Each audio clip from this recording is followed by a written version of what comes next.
All right, folks, we're here with the one and only Kevin Pipes, the I'm founder, not the one and only. the I'm chairman just of the board, one of the few. the few, the proud, Yeah, we the unknowing, led knife by the traders. unwilling, have done so much with so little for so long. We can do almost anything with nothing, can't we, Hey, TC? you got that right. Absolutely. Absolutely. So this is another adventure, Tales of the Knife Traders, or maybe we ought to call it now Tales of the Knife Buyers. I don't know, or TC in his tales. Well, I mean, you've got all the tales to tell, Yeah. and some really, really cool ones too. Well, one thing I thought I would talk about was, when I grew up, right there was my hero, Oh yeah.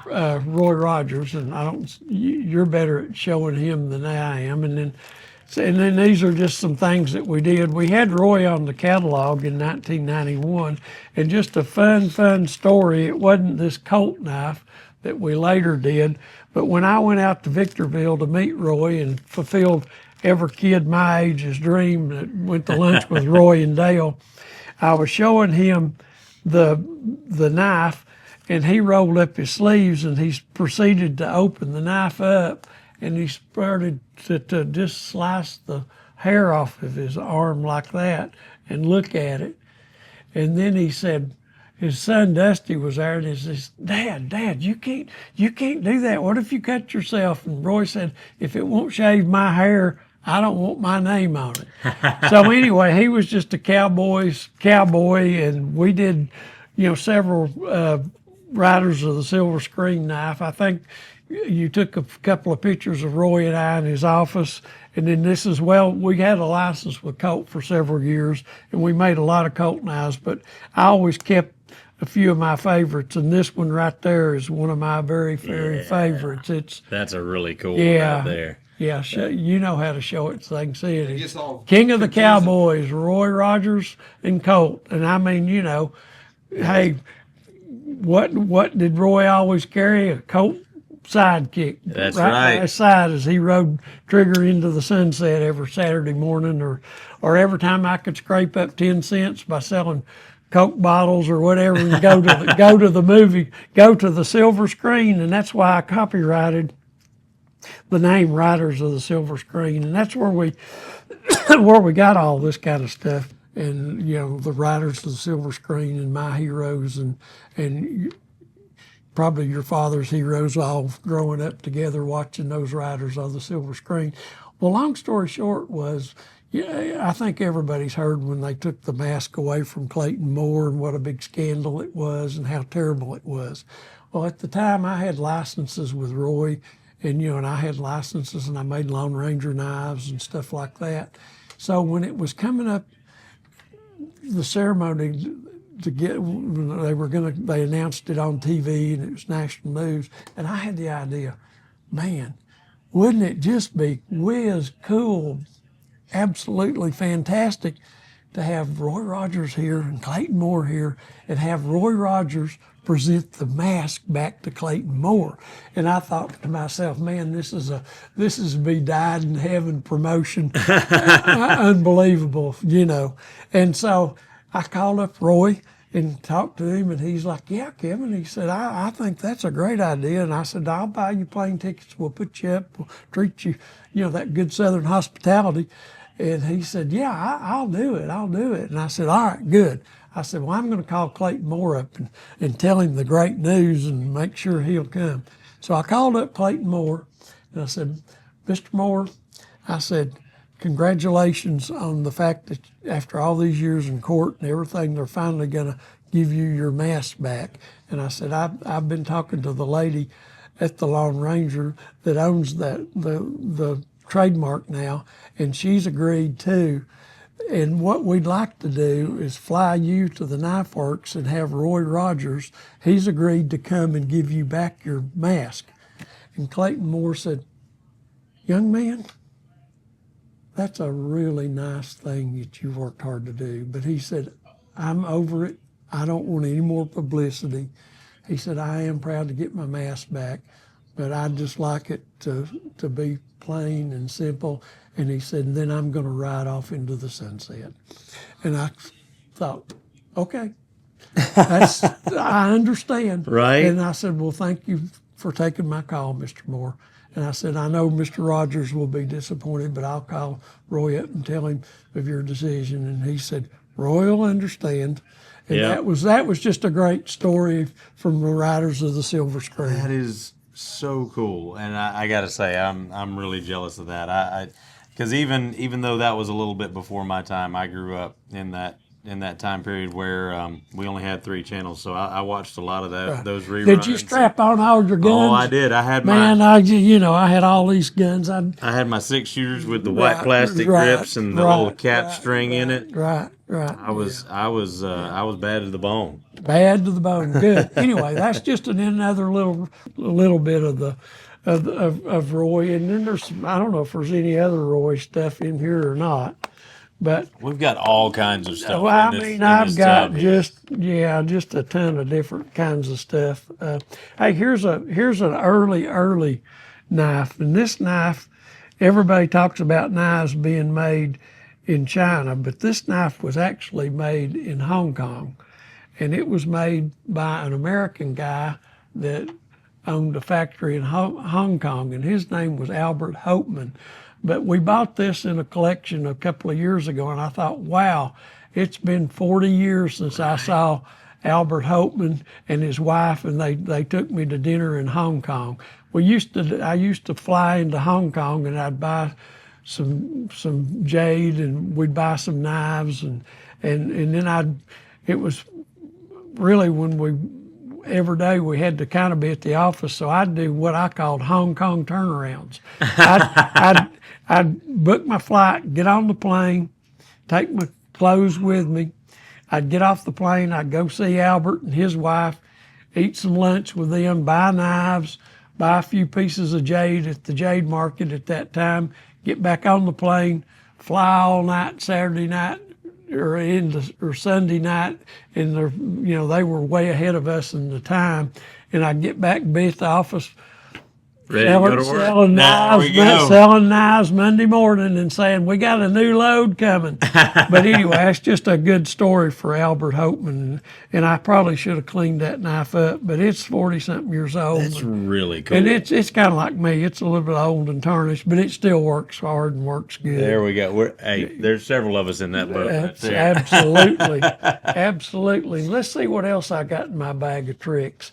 Okay, so this was an early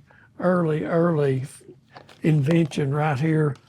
There was a company in Knoxville called Star Sales, and you're better off to see it showing how that stuff looks. But anyway, Howard Rabin was the guy that owned Star Sales, and he was just a gentleman's gentleman. I mean, just an older guy, and he didn't have any children, and I was young and working hard, and he kind of took me under his wing. He made this knife. This was one of the first really big successes he had, and we sold a lot of them. But it was a take apart knife, and they patented it and everything with the inventor. But anyway, it was just a really neat time and a neat concept. And like I say, Howard Rabin at Star Sales got me started because at the time, when John and I were buying knives, Jim Parker and Jim Frost were both very active in Japan, and so they had told the Japanese, "Hey, don't sell John and Kevin any knives. They need to buy them through us." So I was at Howard's, and we were looking at that knife, and I told him that story, and he said, "Well, I'm going to tell you what, Kevin." He said, "I'm the one that introduced Jim and Jim to the Japanese to get knives made. Why don't you just come to my office, and the only thing I want is whatever you buy, because I really like you have a good eye for knives. I want to add 10% to your order for myself." And I'm like, "Oh gosh, that's great, Howard." Right? Yeah. So anyway, that was just a knife, I guess, before its time, but really cool knife, and you got the different options for blades. Right. They were the first ones to really do that. Yeah. No, Paul Phelps was the inventor's name of this, and Howard liked innovative stuff, and so he patented it, and then he ended up marketing it and paying Mr. Phelps royalty. But anyway, and then just at that time, Star Sales was like the big thing in the knife industry. Yeah. So let's move the Deer Slayer into the picture. That was one of the early knives that they did. And this, That is so cool. isn't that cool? I love folding clasp knives. So anyway, that's just the Star Deer Slayer. Beautiful. And look at the etching on the blade too. I mean, and Yeah. this thing is, I mean, It's how old is this one? It's 40 years old. It's gorgeous. We actually, and I don't have any because we sold them all the time. At the time, we had to sell pretty much anything we had to eat. But Howard made a version of this knife for Smoky Mountain Knife Works. It was an old Smoky. Was the brand on it. So anyway, but I like to talk about Howard because he was he kind of took me under his wing and got me started. And then here's another one of his early creations that everybody always loved. I love canoe patterns, but this was the Star Sales canoe. Oh, that is a really cool take on the canoe. A little bit different than what you're used to seeing from like Case. Right. But and good. And then, well, you can if you don't cut yourself, pull that blade up. There you go. But just a really nice early canoe, and like I said, these knives are all made in Japan. That was a neat progression at that time because all the quality things were made in Japan.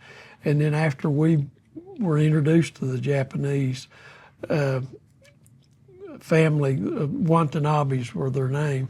Phil Martin and I used to fly over there, and we'd always go to dinner with Mr. Watanabe, and we'd eat this great, big, huge porterhouse steak. But anyway, it was just one of those good memories. But Howard Rabin and Star Sales was just he was a prince of a man, and it's a lot of good early history for knives and the things that they made and created back then.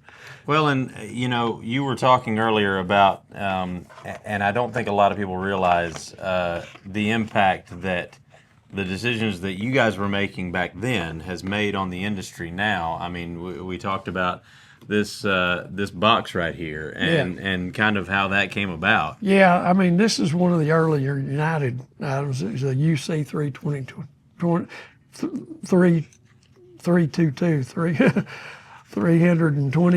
So anyway, but United Cutlery was a company that we started because it was, I had my company, Smoky, and Phil Martin had his company, Blue Ridge.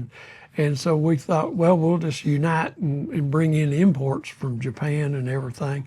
But this is one of the early ones. And of course, I always liked black cats. I remember looking at this and saying, oh, wow, that just reminds me of a black cat. So let's call it the black cat. But what the unique thing was is we were trying to sell other retailers our product. And so we invented this box that, I can put it in here, had you show it. There we go. It had you could put it on a pegboard. Yeah. Because not everybody has the world's largest knife store with display cases, No, and a lot of gas station people, people like that wanted something that they could just put on a little pegboard or a little hang tag. And so anyway, it was just a neat way to come up with that and do that. And it was called the Black Cat. So. And that is, I mean, literally changed the industry tremendously. Yeah. Just little things like that you guys went through. Well, I mean, we don't have them here, but we were one of the first ones at United, and with the Colt line especially, to make the magnetic box. I remember being over in China, and we were, after dinner, we were in a little novelty shop or something place and walking around, and I I forget what I saw. Somebody had a ring or something in a little box that had that magnet in it, and I'm like, God, that's just neat. And so I asked Dr. Ian, the knife maker, I said, could we do that for knives? And he was like, yeah, we can do that. So anyway, but a lot of people have magnetic boxes now. It's a good thing. And then there was a time early on in those same Star Sales and Jim Parker days. That little knives were really popular. I mean, here's one called the little Mustang there. Yeah, the little Mustang here. You do the showing and I'll do the talking. But that was a genuine pearl handle knife, and I think it sold for $14.99 or $12.99, something like that. But just a nice little put in your pocket, everyday carry lock back. And then it was successful, so you kind of always drill for oil where you found oil. So after the little Mustang was successful, well, why not do a pony? So there's an abalone pony that we came out with. But anyway, just beautiful, beautiful knives. And another guy that was very instrumental in the knife industry at that time in a company. They were based out of Miami, Florida, and his name was Bert Newton. But they owned a company called Valor, and Valor made some contract knives for Smoky, but they also had their own line. And they were one of the first people to come out with a knife that the Pakistans later have just gone crazy over, and a lot of other people through the years. But it's just a nice little wood and brass lockback knife. But this knife too was made in Japan. In that time, it was like a lot of the knives were made to use and stick in your pocket, not to collect. And so just nice little functional, usable knives. But anyway, that's just another little piece of history. Bert Newton was just a really, really good guy. I think he was the first one to ever say, whatever you need, let me know and we'll send it to you. And they had the pony in various, this was the Pony 1. It didn't say Pony 1, but then they had the Pony 2 and Pony 3, and then they had Rocky 14. It just I can't help it. But speaking of Rocky, and speaking of survival knives in general, that was another craze that we went through. Oh, yeah. And I think the last time on Tales of the Knife Trader, we talked about several of the survival knives. But this is just one of the original, made in Taiwan. Here, you show it. It has, and this was when I got really into knives. Really? The mid '80s to late '80s and early '90s. And that's when I fell in love with Smoky Mountain Knife Works myself. Well, we'd go to Taiwan about 2 times a year, but that's the first one of those I've bought in forever in a knife collection. I mean, it's got the compass in the handle, and I'm sure I hope I don't set myself up for disappointment here, but yeah, it's got all the good stuff inside for the survival things. And of course, the Rambo movie really changed the knife industry completely upside down. And this knife right here, we would air freight in containers full of them. We sold maybe, I don't know, 100,000 of these in 1 year. That's how successful that whole thing was with the sharpening stone and that whole survival craze. Of course, then it led to higher quality, but because this knife, I think we sold it for $2.99 or something like that. It wasn't a lot of money, and it was a lot of knife, and every kid at the time wanted to be like Rambo and carry one. And if you were like me, I came and got one of these, and then I put it on my belt, and I would go traipsing off through the woods, and my parents wouldn't know where I was for 8 or 9 hours until I came home for dinner that night. Right, but if you had to stay all night, you had some matches. Exactly, I was ready. You were ready, man. I thought I was anyway. No, you were. I'm sure you were ready. And another guy in that time period, there's a neat. His name was Stuart Taylor, and Stuart was a good friend, still is a good friend.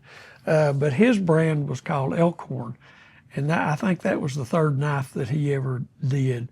But just a sweet little doctor's knife, and like all the rest of them, all this product's made in Japan. But Stuart always went a step ahead, and he did that was one of the first work back spring knives that ever on the market. Plus, you know, doctor's knives got hot then, they're hot now. But that's a razor blade doctor's knife, and that's a one-arm razor doctor's knife. So anyway, that's just a neat little. And that's a really cool take on a doctor's knife. You don't see too many people doing the one-arm razors. No, it's very I think seldom. honestly, this is the only one that I can recall in recent memory seeing. And it's got the long bolster. Stuart liked to show that nickel silver. So anyway, but and then another crazy thing years later is I went to the Amazon and bought a bunch of Amazon knives and sold them for $4. But anyway, that is wild. Look at that handle. That's made in the Amazon jungle by the Amazon Indians. And you know, I went to Peru and bought 100 knives, and that way I stuck them in my suitcase, came back and helped pay a little bit on the expenses. But just I don't know what that creature is, but anyway, it's you know, got a couple of genuine stones in it. But that's just another little neat thing in knife history. So we got to talk about case, because you can't talk about knives and not talk about case. But and I think, can you see that right there? Yeah. Well, that was the first attempt of case to make die and red bone on smooth bone handle knives, and I always kept this and everything. And there's the dates and the guy I got them back from. But look at this. And the reason I bring this up is because, you know, I always take care of my customers. No matter what they say or they want, we're going to take care of them. But I remember getting a phone call, and the operator says, "No, the gentleman only wants to talk to the owner. He wants to talk to you." And so I got on the phone with him, and he said, "I just want to tell you, I bought one of your case peanut knives in that smooth red Appaloosa handle, and I loved it, and I thought it was great, and I put it in my Sunday church pants." And he said, it started raining on it, and he said, "Danged if the dye didn't come off and ruin my pair of pants." And I'm like, "Oh no, that's terrible." I said, "How much were those pants?" And I forget what he told me, but anyway, I said, "Well, will you send me the knives?" And I said, "I want to do my own test." So I did my own test, and sure enough, and so I sent him I said, "Well, it's easier for me to send you some other knives in a different color Appaloosa than the red. How about that?" He's like, "Whatever you want to do, that'd be great." So he ended up happy. We ended up happy, and we showed this problem to Case, and they fixed it. But wow, it's just one of those neat little stories about Sunday go to meeting case knives and in your pocket, and the red dye coming off on your Sunday pants. And proof that you never know what you're going to hear. That's exactly when it comes to customer service in the knife business. Yeah, but you got to make them happy, and yeah. that's always my philosophy. If you got a problem, I got a problem, and we'll fix it. No problem. So we're going to stick all that back in the bag, and then we're going to just see what else we got in this little bag of tricks here. Jerry Clower. Jerry. Wow. Knock 'em out, John! Come on, John, knock 'em out. I got to tell you about my friend Marcel Ledbetter. Well, Jerry Clower used to come to Pigeon Forge and do shows. But Jerry loved knives, and he'd always come to the Knife Works about lunchtime, and then he'd hang out in my office with me, telling me all kinds of crazy stories and stuff. And I said one day, I said, "Jerry, we just need to make a knife with you." And, you know, and so long story short, we did. He's like, "Well, yeah, let's make a knife." So anyway, I said, "Well, what do you want to call it?" "I don't know. We'll call it the Legends of Country Music Knife Series." So anyway, we got with Case, and we made them, and Jerry I'll never forget him just telling the story about Marcel Ledbetter, and he went to Chicago to get a job, and he went up there and he was working on the skyscraper, and he was up there and he got real cold, and he started stuffing that rock wool insulation he was putting all down in his coveralls because he was going to get warm, and then he got real warm and he got to sweating. Oh! Knock him out, John. But anyway, Marcel came down and he pulled that off, and his brother told him, he said, Marcel, you ought to know better. That's rock wool insulation. And Jerry says, and I used to tell Marcel, don't ever do that again, Marcel. Woo! Knock him out, John. But anyway, that's just a good story from my one of my past buddies. And, so we had to make a knife. And we made them and we sold them all. Wow. So that is really cool. I was a huge Jerry Clower fan growing up, and went to see him numerous times. Like you talked about, he would do shows here, whether it was at the Country Tonight Theater or at Dollywood at the Celebrity Theater there. Right. And I went to see him several times there. Yeah, I know. And he'd always come in early and hang out in my office. Donna just loved him. Anyway, that's my assistant for 30-something years, but he was just a good somebody. He used to come and hang out. And then, I was going to say, back to my buddy Roy Rogers in the catalog. I think that Roy Isaac shot some videos of me and Roy and in some of the knives we did that are in my office that are really, really special. But another, let's see what this little trick is. Who is this?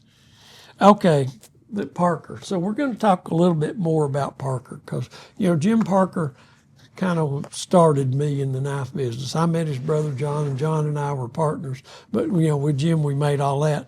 Well, John and Jim kind of always were a little bit jealous of each other. But they had a third brother named Mac, and Mac was just there for the whatever. So Jim, to get under John's skin, decided he was going to make some Parker Brother knives. So this is a Parker Brothers knives, and they didn't make very many of them because I think Mac decided he wanted, that was his name, Mac Parker, wanted a little too much money. But I bought that in the collection. I thought, hey, that's a good story.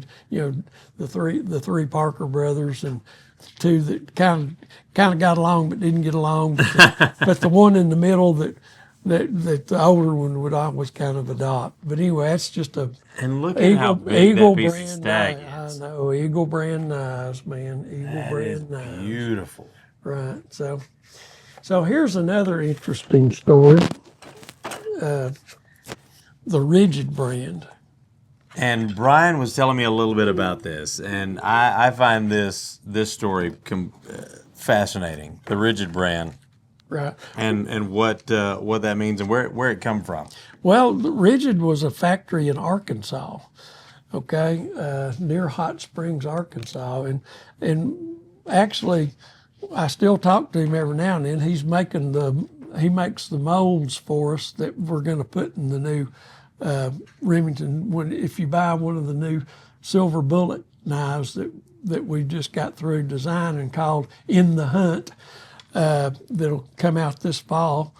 Alvin Taylor made the mold for it. He used to make molds for everything he did, and he'd make molds for everything we did. And the mold is what you need to form the vacuum form tray on.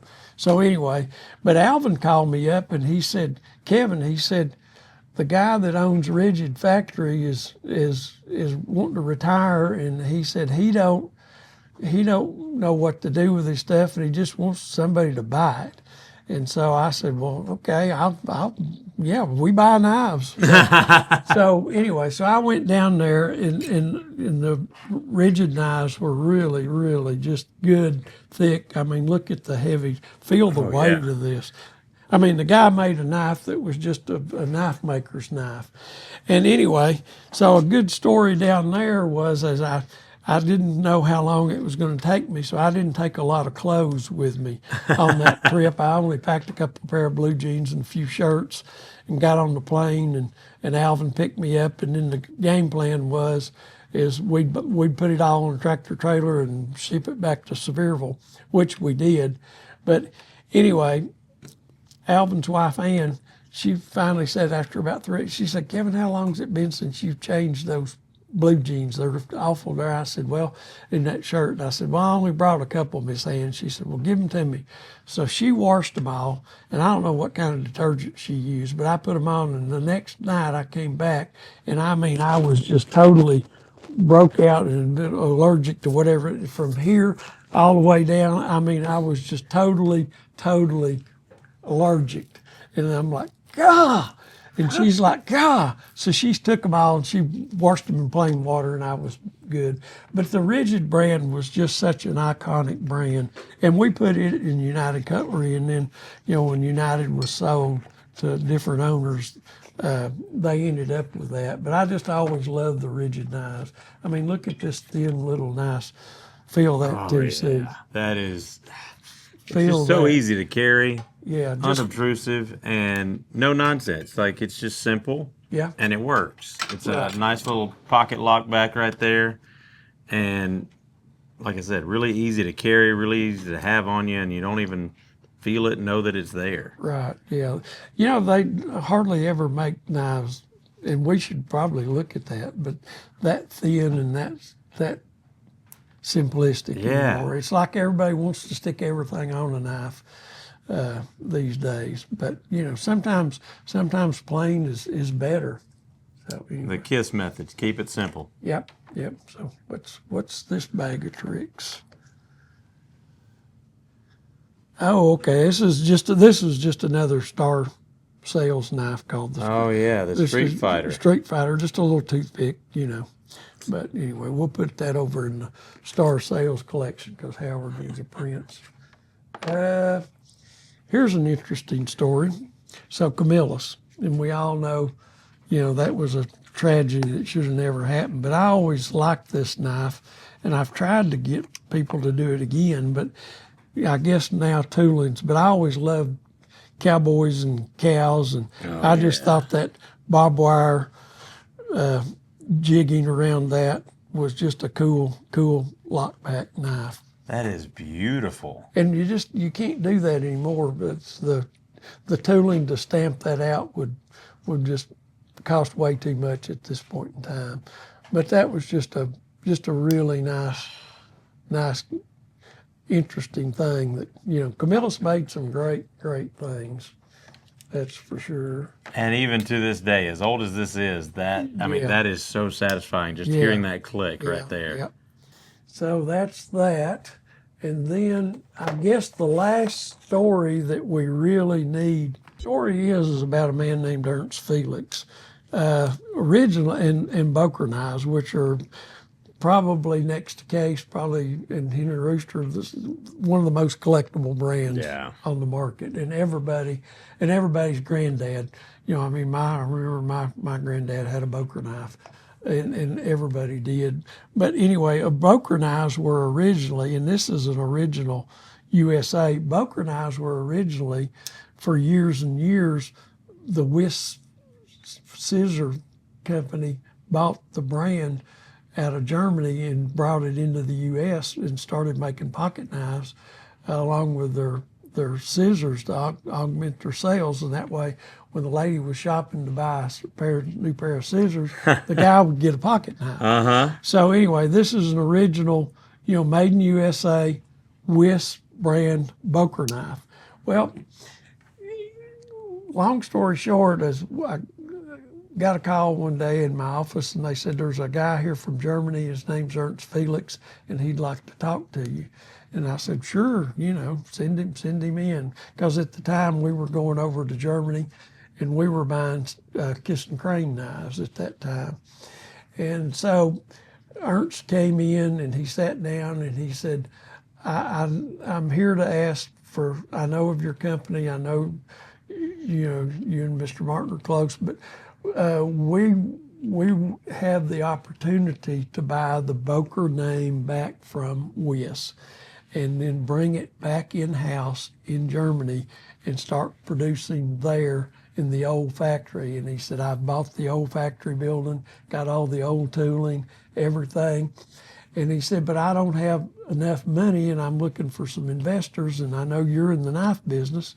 And I said, well, how much are we talking? And he told me, and I said, well, I think we can handle that. And he said, well, but I want to, I don't want you to own it forever. He said, in 10 years, I want to be able to buy it back. And I said, well, that's fair enough trade. So anyway, and that was at the time that we were all, like I said earlier, partners in United Cutlery. So anyway, so we ended up saying, okay, cool, we'll go in with you, but we're going to do it under United because that's kind of a joint company that we're all participating in. And he said, that's great. So long story short, everything rocked on for about a year and a half, 2 years later, we were in Germany, and we got through with the Kiss and Crane factory, and we went over to see Ernst, and he put his head in his hands and he said, man, he said, you guys are buying my knives, but nobody else is really accepting it. And he said, I don't know what I'm going to have to do. I may have to close the factory.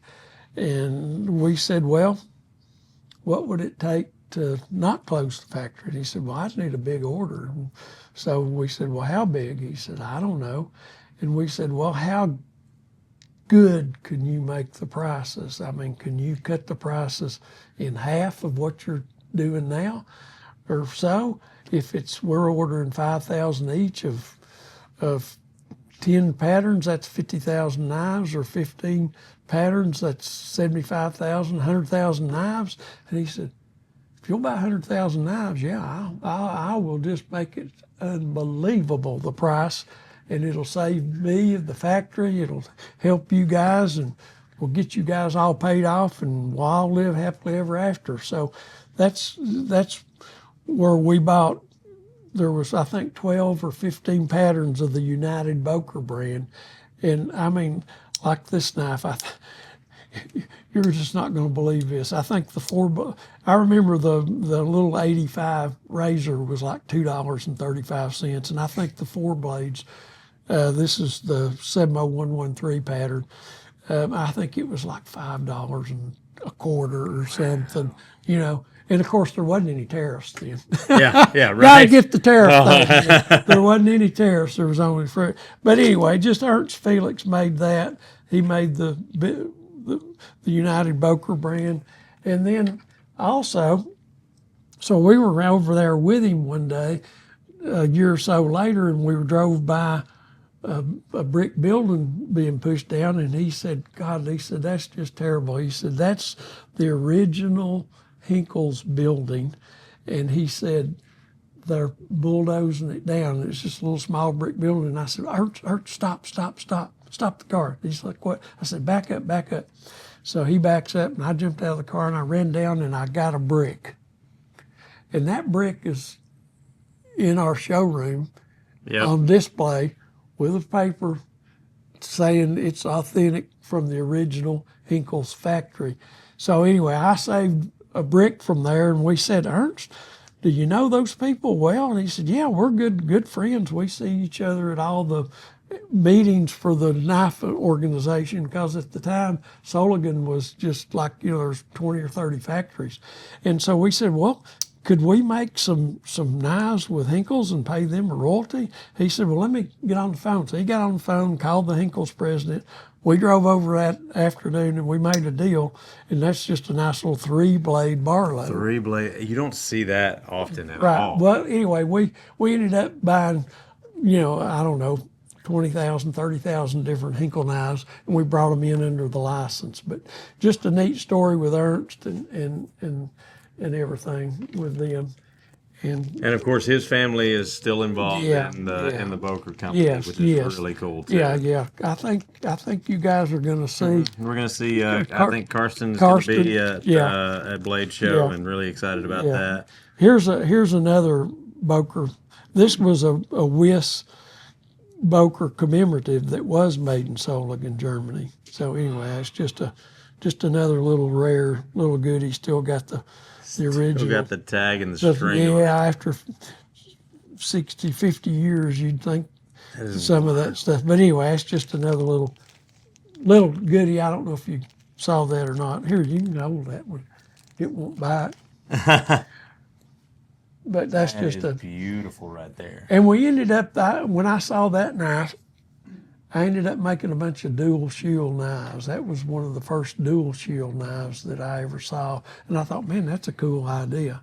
So anyway, that's just what gave, we did that in several Colt knives. We've done it in several other knives throughout the years. But just the dual shields, because you don't see it very often. But that is gorgeous. But anyway, and I think my box is empty, and I think I've bugged you guys long enough. Well, your box is empty and our heart is full, because this has been a really neat piece of knife history, getting to go through just a plethora of different avenues that you've been down and back up throughout your career in the knife industry. And this has been a really cool story time, Kevin. Thank you so much. Oh, no, thank you. this. Thank you. And just a little, got to throw in something for the future. As we all know, in 2026, America's going to be 250 years old.